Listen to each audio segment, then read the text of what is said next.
This is KPBS Midday Edition. I'm Maureen Cavanaugh. The fourth annual GI Film Festival kicks off in San Diego today, featuring 34 films either by or about veterans and the military experience. This year, San Diego is heading the National GI Film Festival, and that's bringing more premieres and more celebrities to town. But the real star of the event is San Diego's large military community. Organizers of the GI Film Festival say they've worked to include a wide range of filmmakers and topics to reflect the experiences of military service. Joining me is Nico Marcolongo, member of the GI Film Festival San Diego's Advisory Committee. He also works as Senior Manager of Operation Rebound for the Challenged Athletes Foundation. Nico, welcome to the show. Thank you, Maureen. It's a pleasure to be here.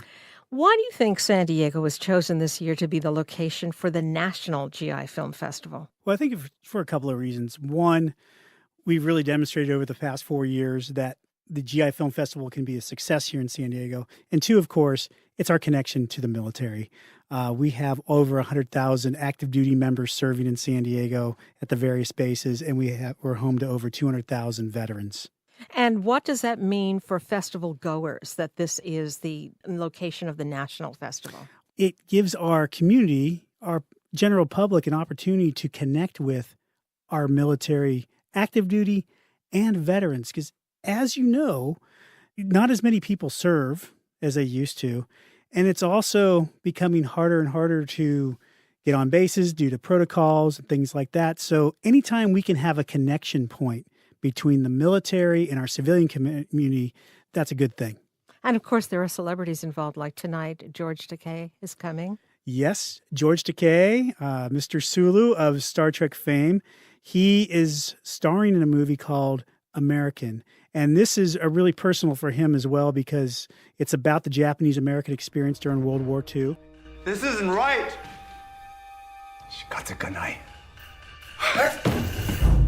Why are they in prison?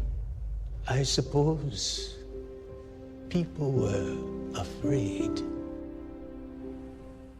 And George himself lived in a relocation camp during World War II. That is going to be a very personal for him.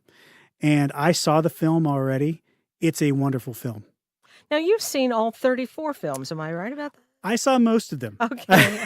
Well, talk to us a little bit about the range of films that'll be presented at the festival. Certainly. So some of the films have a military theme. The majority do have a military theme.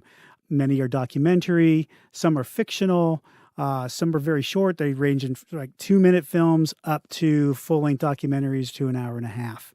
Some are totally outside the realm of military as far as subject matter, but they either have military members, veterans in the film, or they directed the films. And it's pretty neat to see the diversity of talent that we have in our veteran community. Sometimes you think, okay, GI Film Festival, it's all going to be about war or war-related experiences. It's not always. We have movies about zombies.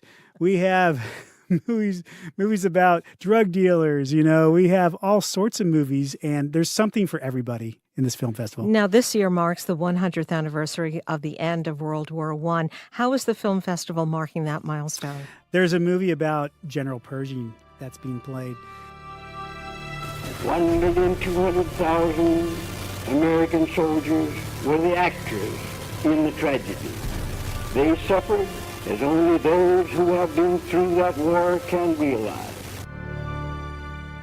And you're going to learn some things about the general and that time frame as well that you wouldn't normally know about had you not seen these films. And that's something to know about these films, is that there are a lot of untold stories, whether it's about Major Capers, who served in Force Recon during Vietnam, who was critically injured and ended up being the face of the Marine Corps in their commercials in the late 60s, the early 1970s. Also one of the first African American Marines, his story, and that's a local film made locally. It's really exciting to see these. And which films stand out to you the most? What would you recommend to listeners? So I would recommend, there are a few of them. Now, being the Challenge Athletes Foundation, some of my favorites, maybe I'm biased, but Heroes Dive, along with Kilimanjaro Warriors. That's going to play this Saturday at Ultrastar. These are about our challenge athletes, veterans who have physical injuries, overcoming those injuries through sports, through activity. The Kilimanjaro Warriors specifically is about climbing Mount Kilimanjaro. I could have very well ended up staying in bed for the rest of my life or staying depressed for the rest of my life. I had no idea what my future held. I didn't even know if I had a future. And that's going to play at 10 o'clock on Saturday at Ultrastar. I'd encourage people to go because the filmmaker will be there along with some of the veterans who made that climb and who were in that movie. Some of the films and the personalities at the film festival will be the subject of panel discussions. How does that work? So what happens is the film shows, and then afterwards you'll have a panel that's there before the audience, and they'll talk about the film, they'll talk about the making of the film, they'll talk about their experiences, and then the audience will have an opportunity to engage and ask questions about military service or the film being made, those types of things. And I would imagine that people can find out when those screenings are going to happen and the discussions on your website. Absolutely. Everybody, you can just go to gifilmfestivalsd.org. That's gifilmfestivalsd.org, and it'll have the entire schedule. And, everything is reasonably priced. There are discounts for military families. Now, Nico, you've been on the advisory board for the film festival since it began 4 years ago. I would imagine this is something of a voluntary position.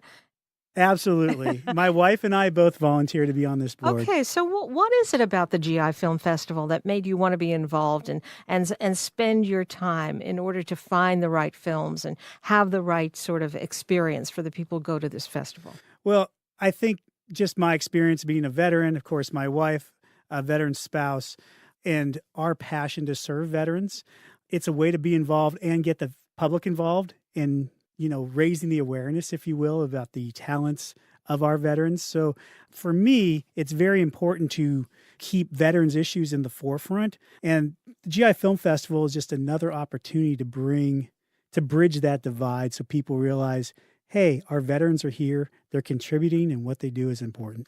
And you were saying to me earlier that there are fewer opportunities for people to actually make that connection because of the way the things are. Fewer people are serving, and it's not easy to get on bases anymore. That's correct. With current security protocols, fewer people serving, there are fewer connections to people in the military. When I go to a school and I speak and I ask, how many people here know somebody in the military?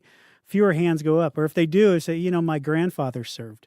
So if we lose that connection between our civilian community and our military community, then we're going to start losing support, I think, unfortunately, for their mission, for what they do.